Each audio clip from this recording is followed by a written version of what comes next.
Hey guys, what's going on? You ready to talk cost functions? I hope so. So, last chapter, chapter 6, might have been kind of intense, right? Learning about the cost minimization and all that. Well, the beginning of this chapter picks up there and uses it it like expands on it and builds a total cost function. Like, here's the cost of producing a specific quantity. Now let's just make that be a function of quantity and see how total cost changes as we get to better and better quantities.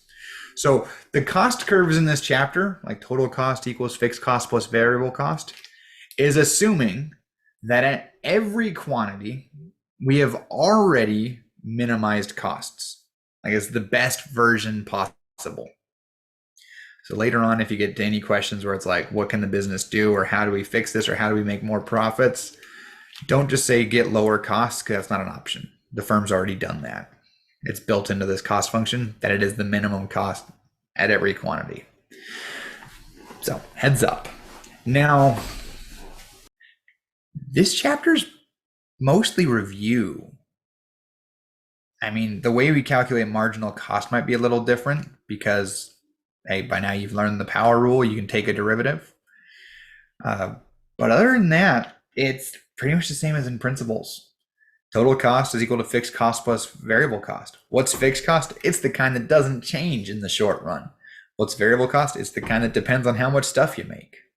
So fixed costs are things like when you're locked into a monthly rent, every month you have to pay the same number of dollars no matter how much business you do.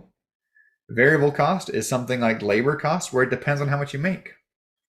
If I want to make 0 pizzas, I don't have to hire any workers. But if I want to make 1,000 pizzas, I got to hire a certain number of workers. And my labor costs depend on my quantity of production. Fixed costs, independent of quantity. Variable costs, totally dependent on quantity. So when you look for your cost functions, the fixed cost is the part that doesn't have a Q in it, and the variable cost is anything that has a Q in it. Average costs, those are the same as principles also. It's average total cost is total cost divided by Q. Average variable cost is variable cost by Q. Average fixed cost is fixed cost divided by Q. Okay, that stuff's all the same as principles too. Actually, if you go to our course schedule, you can find the principles playlist.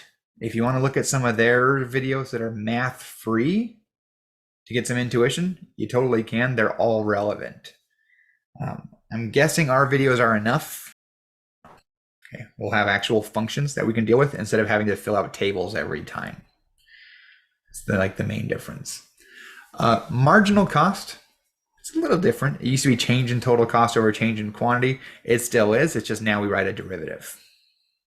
Okay, change in cost over change in quantity is derivative of cost with respect to quantity. Same thing though. So, I mean, there's not a lot for me to say about these cost functions.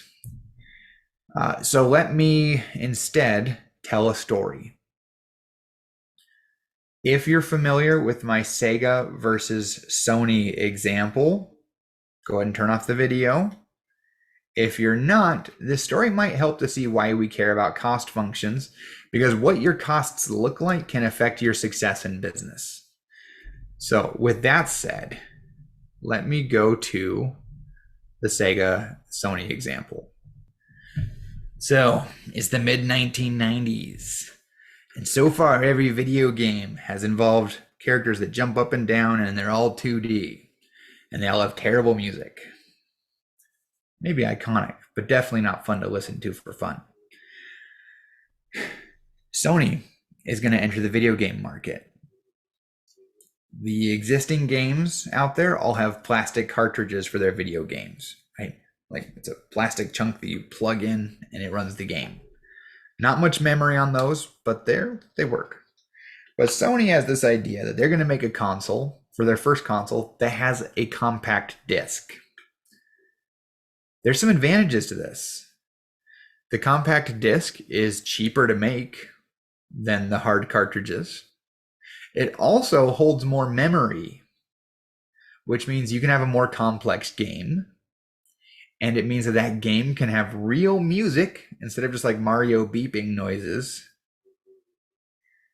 So Sony's like, dude, we're going to enter the video game market and we're going to make some sick games.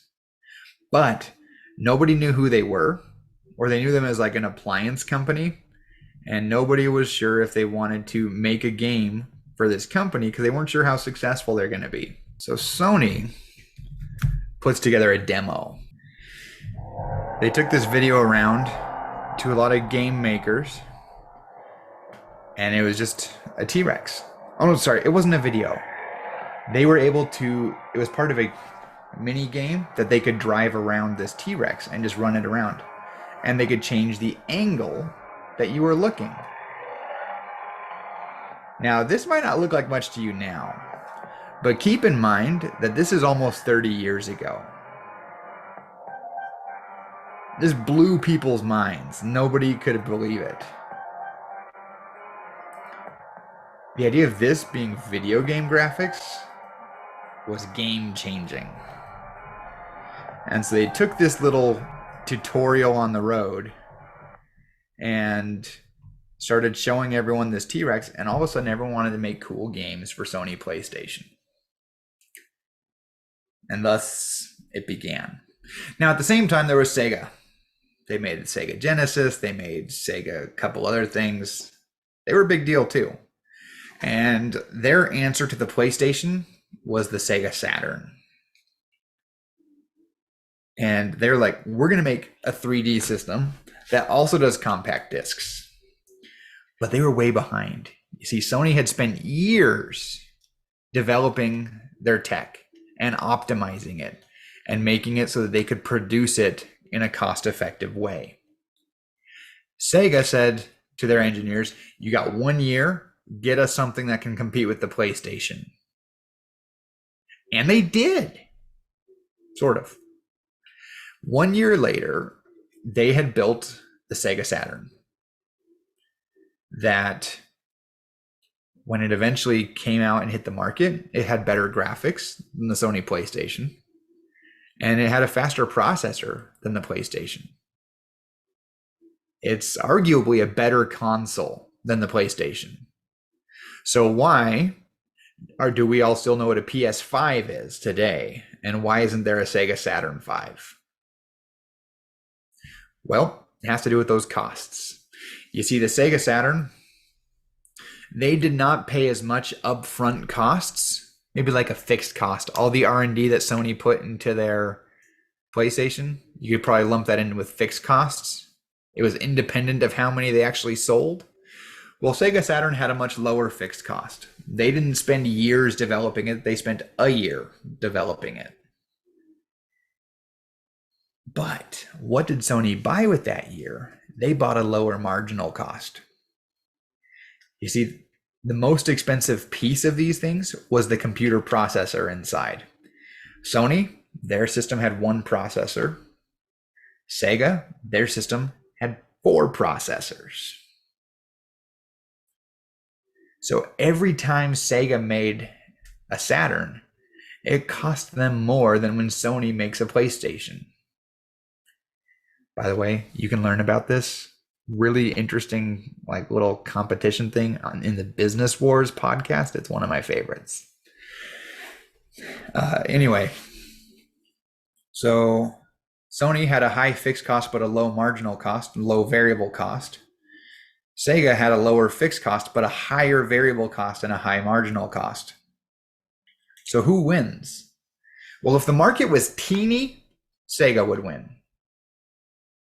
But it's not teeny. It's huge.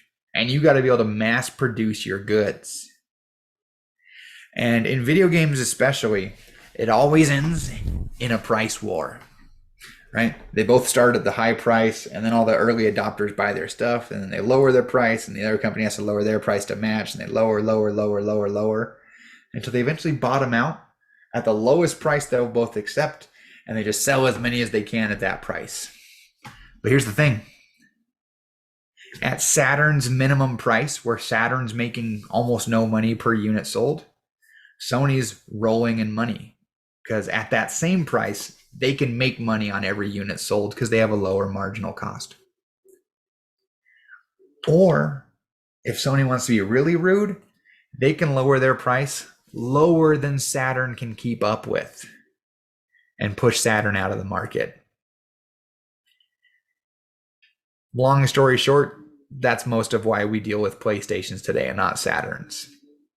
Sony, their console wasn't as good, but they were more prepared for mass production and they won. I'm not saying anything against PS2, 3, 4, and 5. I'm just saying originally they won by business shrewdness rather than by awesomeness. Although maybe that is awesomeness.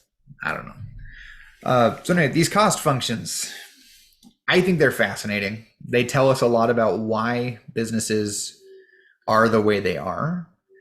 They can often tell us a lot about why there's different industry structures, whether you have a competitive market or a monopoly market or some sort of mix like an oligopoly, which we'll learn about in chapter 11, I think. We can get into all that. But in this chapter, we're just learning some of the math for the cost functions. I think this chapter is a little bit of a breather after chapters 4 and 6. Chapters 7 and 8 will probably amp things up a little bit. Then, wait, this is 7. Chapters 8 and 9 will probably amp things up a little bit with perfect competition and monopoly. Chapter 11 is where the math is really going to get going again. But I think this chapter is a bit of a breather. I hope it's good.